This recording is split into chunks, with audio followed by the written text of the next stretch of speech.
हाँ, बच गया। एक नंबर के ठरकी हो तुम। नन्ना, लड़का हूँ। भूल भुलैया 3 रिलीज होने वाली है। दिवाली पर कितने दिन बचे हैं यार, थोड़े से बस। और मैं तो सिनेमा लवर हूँ, मुझे तो बड़ा मजा आता है कि भाई पहले दूसरे तीसरे पार्ट में कोई कनेक्शन है या तीसरे पार्ट की कहानी बिल्कुल अलग दिखाई जाएगी हमें भूल भुलैया 3 में। तो मेरा दिमाग चलने लगा और मुझे कुछ ऐसा पता चल गया है जिसे सुनकर तुम्हारे होश उड़ जाएंगे कि भाई भूल भुलैया 1 और 3 में एक तगड़ा कनेक्शन है। तो तुम वीडियो को पूरा देख लेना और चैनल को सब्सक्राइब करना बिल्कुल मत भूल जाना। सबको छोड़ के इस दुनिया से चली गई। Wow, I mean how? तो सबसे पहली बात यह है कि अक्षय कुमार अपने पहले वाले पार्ट के रोल में वापस आ सकते हैं और यहीं से हमारे रू बाबा और आदित्य यानी कि अक्षय कुमार की दुनिया आपस में जुड़ेंगी। ऑलरेडी ये पहले से जुड़ी हुई है, वो तुम्हें नहीं पता। सबसे पहले इस चीज को समझने के लिए तुम्हें दोनों फिल्मों के कैरेक्टर को समझना पड़ेगा। भूल भुलैया 1 में डॉक्टर आदित्य श्रीवास्तव एक साइकेट्रिस्ट है, पर मंजुलिका की सच्चाई को वही बाहर लेकर आते हैं और उसे बाद में दिमागी बीमारी का रूप दे देते हैं। अब सेकंड पार्ट में मैं देखूं तो रू बाबा को इंट्रोड्यूस किया जाता है जो तांत्रिक और आत्माओं से संपर्क करता है। हाँ, स्टार्टिंग में उनका कैरेक्टर वैसा नहीं था, बट एंड तक होते होते वैसा हो जाता है। उन्हें आत्मा दिखने लग जाती है, उनसे वो बातचीत करने लग जाती है। सारी चीजें एग्जीक्यूट होती है सेकंड पार्ट में। अब एक चीज तुम्हें समझने की जरूरत है कि डॉक्टर्स के बीच में और जो ये तांत्रिक होते हैं इनके बीच में हमेशा से लड़ाई रही है कि भूत भूत नहीं होते हैं। डॉक्टर्स भूतों को नहीं मानते, उसे मेंटल प्रॉब्लम का नाम देते हैं और नॉर्मल लोग उसे भूत मानते हैं। लेकिन मत भूलो, पहले पार्ट में अक्षय कुमार जो साइकाइट्रिस्ट होते हैं वो पूरा तंत्र मंत्र विद्या का सहारा लेकर ही मंजुलिका को यानी कि हमारी विद्या बालन को ठीक करते हैं।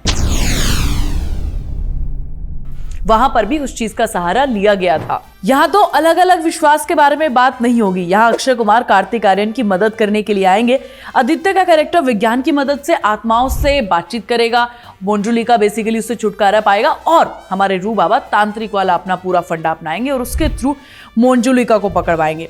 देखो, भूल भुलैया के पहले पार्ट में मंजुलिका को दिखाया गया था, दूसरे पार्ट में 2 बहनों को दिखाया गया था, मंजुलिका और अंजुलिका। वहां पर एक अच्छी बहन थी, एक बुरी बहन थी, जिसको कार्तिक आर्यन ने अपने वश में किया था। मंजुलिका आत्मा नहीं है, अगर तुम सोच रहे हो कि वो आत्मा है, वो एक श्राप है, श्राप जो पीढ़ी दर पीढ़ी चलता ही रहता है। उसी तरह भूल भुलैया 3 में भी मंजुलिका वापस आने वाली है विद्या बालन के रूप में। इससे मैंने ये सोचा कि मंजुलिका का श्राप हर कुछ साल बाद लौटकर आता है और वो किसी को राजा की गद्दी पे नहीं बैठने देना चाहता है।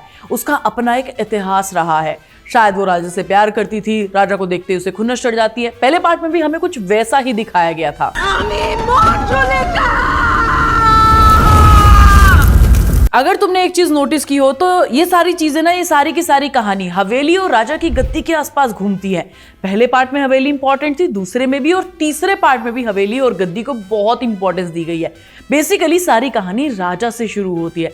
राजा की वजह से ही मंजुलिका बार बार वापस आती है। अब मुझे ये भी लगता है कि रू बाबा मंजुलिका के बीच में एक बड़ा क्लैश होने वाला है। ये चीजें हमें ट्रेलर देखकर पता चल गई। अगर कॉन्स्पिरेसी थ्योरी को सही माना जाए मेरी, तो मंजुलिका की आत्मा सिर्फ रू बाबा को खत्म कर सकती है। इसके पीछे असली वजह है कि रू बाबा को फंसाने की वो कोशिश करेगी, ठीक उसी तरह जैसे भूल भुलैया 1 में सिद्धार्थ जो विद्या बालन के पति थे उसे फंसाने की कोशिश की गई थी। और ट्रेलर में तुमने देखा ही है कि रू बाबा राजा बनते हैं। कोनो राजकुमार नहीं है। जो सिद्धार्थ का कैरेक्टर था उसी कैरेक्टर से रेफरेंस लेते हुए अब रू बाबा वो कैरेक्टर प्ले कर रहे हैं। तो देखो, मंजुलिका को पूरी तरह से खत्म करना आदित्य और रू बाबा का दोनों का साथ में आना जरूरी है।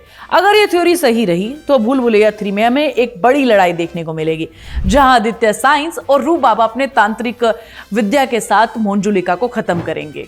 शायद यही कारण है कि भूल भुलैया का प्लॉट बहुत मिस्टीरियस और सस्पेंस से भरा हुआ है। तो बस लास्ट में मैं इतना कहना चाहती हूँ कि मंजुलिका सिर्फ आत्मा नहीं है बल्कि एक शक्ति है, जिसे हमारे दोनों हीरो यानी कि अक्षय कुमार और रू बाबा मिलकर खत्म करेंगे।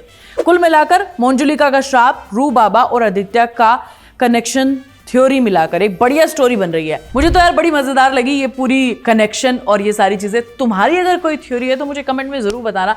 चैनल को सब्सक्राइब कर लो यार, तुम्हारे लिए मेहनत से कंटेंट बनाया जा रहा है, और वीडियो को लाइक और शेयर जरूर करना।